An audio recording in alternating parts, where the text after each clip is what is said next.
So Florio did get a headline despite Shanahan's wishes. Nick Bosa, 5th among comeback player of the year odds at 7-1. The favorite is Dak, 1.75 to 1. Saquon Barkley, Joe Burrow, Christian McCaffrey at 6 to 1. And we did see the other day Kyle Shanahan talking about Michael Irvin, said he changes who we are. What do you think about Bosa's opportunity? So he's the only defensive guy on the top of the list. Top 5, yeah. I would say that's usually a good thing, so you can separate yourself. And that also means they're not, quote-unquote, prominent. It's not like Aaron Donald or Khalil Mack's coming back from a broken foot or anything. Von Miller's coming back from injury. True. Older player, though. Yep. You would say more likely than not past his prime. Though I followed him on Instagram for years. Vaughn always looks like he's kind of a slimmer, smaller player, so he always just looks like, God, he could just bounce back. So, that's not – Vic Fangio is probably one of the all-time great outside linebacker coaches, despite being a coordinator. Like, that's his kind of baby, right? The pass rush, those guys up front. So, that's something to keep an eye on. And I could see, like, if the Broncos have a good season, he would probably be a prominent role. It's a good name. Those top 4, Burrow would probably be their team, just might suck. But the others are pretty prominent names, right? 2 years ago, McCaffrey, didn't he set the record for back-to-back years with, like, 1,000 receiving, 1,000 yards and 100 catch. Yeah, or something. Wasn't it 1,000? Wasn't that the deal? That's what I think it was. Yeah, that's what I think it was. And then, Saquon is just a star talent if their team is just better. And also Dak, when he shattered his ankle, wasn't he on pace to shatter the record for like yards and like his path as a statistical quarterback? And you just go on paper, they are pretty loaded on offense, right? They got 3 legit wide receivers. I saw something on the internet that Zeke must have been training. He looked pretty good. I think, he kind of got shit on last year, like he's over the hill. I could see him having a little something to prove, and that just helps Dak out. Dak, did you say, wasn't Dak leading the league in passing when he got hurt? Well, wasn't he like in several statistical categories? Like they were just on pace to be like one of the greatest offenses ever, but they were which was going to be impressive for a team that was under 500. Yeah. So, and I think people just kind of rooting for him. Maybe a little less now that he got $800 million. I think you could root for Dak on the premise that like people say he's not worth it. So you root for a guy to prove, those people. They go 10-7 and win the East. They're the Cowboys. Barkley, their offensive line might suck. So I'd say Bosa could beat him out. He just might. But McCaffrey, if now has a better quarterback, and Dak would be 2 pretty prominent figures. Yeah. And you got was McCaffrey really gone for that long? I guess he was injured last year. Yeah. Their team was just so irrelevant. Carson Wentz is on the list. I think he could be a major. Couldn't he be a major factor? I'd say 9-1. If I put $100 on one, I'd be more likely to put it on Wentz than Bosa because I think Bosa could have like an all-pro season. But if the Colts are like the 2 seed and Wentz just has a season where he throws like 38 touchdowns and 12 picks, and people just, to me especially, like, we love this guy. Like, this is the narrative coming out of the building, like the Buckners and the Quentin Nelsons and the Ballards, like, this is everything we wanted. And then the hate on the Eagles. I could see the snowball of positivity for Carson. Might be short-lived, but it would be this year. Well, he's going to be the biggest. His return is a bigger NFL story than Dak's return, I think, even though Dak's the quarterback of the Dallas Cowboys. Because Dak just got injured. He was never like, people were like always like, oh, we love the guy. Like people acted like Carson's a bad guy. Got ran out of town, and not just any town, Philadelphia. So I think the thing and much bigger than Bosa, just because the Niners have a lot of other star players. Yeah, and there's no controversy with him. Now, I do think, to Kyle's point, like he is critically important to the team. Obviously, he's one of the best players in the league when he's healthy. The question for me is not does he produce, it's just is he healthy? If he's healthy, he's going to produce. The thing you would say about a defensive player, he's not as dependent on getting his numbers on the other guys on his team. Although, I mean, sacks are something that can get helped by teammates, right? Justin Smith and Aldon Smith.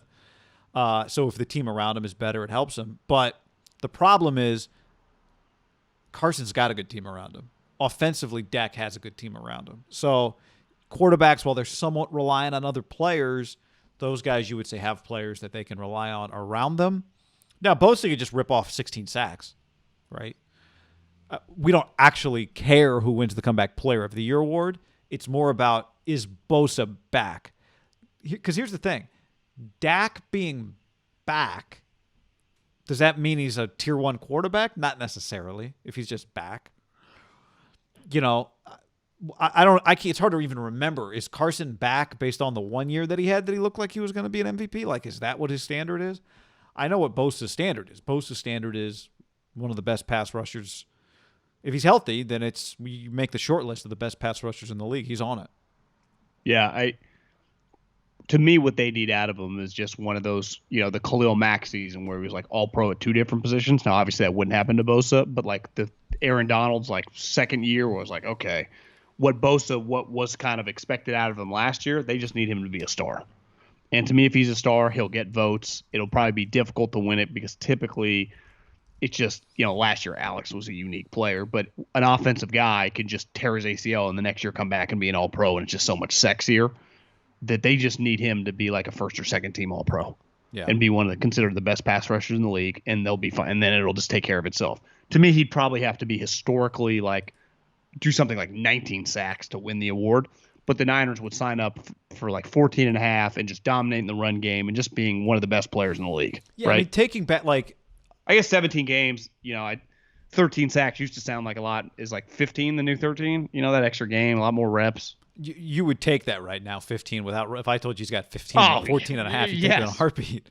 Yeah, I think he had 9 his rookie year, right? I think one of the 9 his rookie year. Yeah, I think one of the things with him is when he's healthy, he becomes, because he is a big personality. You think of him like in that Ravens game, right, slopping around. The flag wave. He plays like a big personality, but him and Joey are both kind of quiet off right? the field. But like the flag wave thing, right? Like he just is.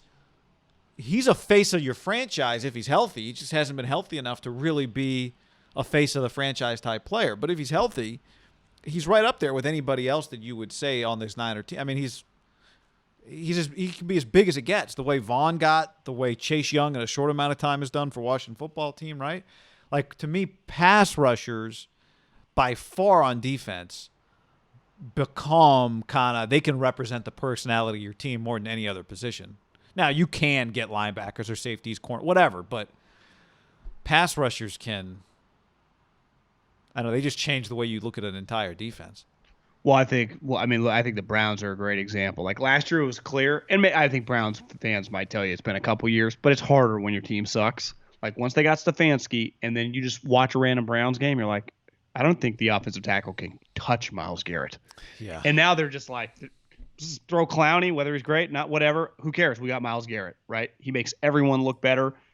Now, I don't even think Bosa like quite has that talent. Like he's just bigger, he's faster, he's bendier. And again, this Myles Garrett go down as like the greatest player in the history of the league if he really just like has like an 8-year run of just doing what he's capable of doing. I mean, he's an all-time physical freak.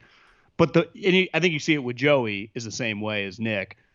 They can just be elite players. Like every time they step on the field, whether they're the best player, like there ain't 5 players better than them on any given field. Like they are as good as anybody.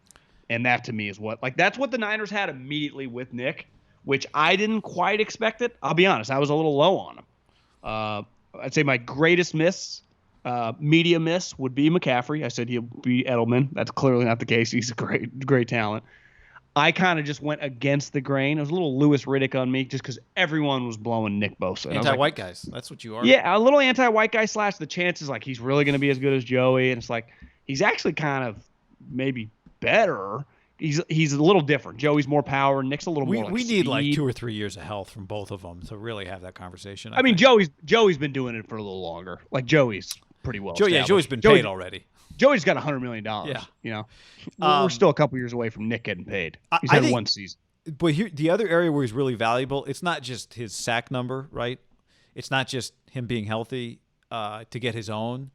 You are so invested in this defensive line financially with Armstead at whatever he is, $20 million, and a very high first-round pick in Kinlaw.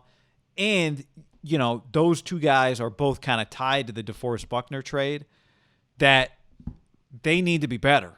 And, I don't know that Armstead's in his prime right now. I don't know that there's another level to his ability. Kinlaw, you definitely think there is.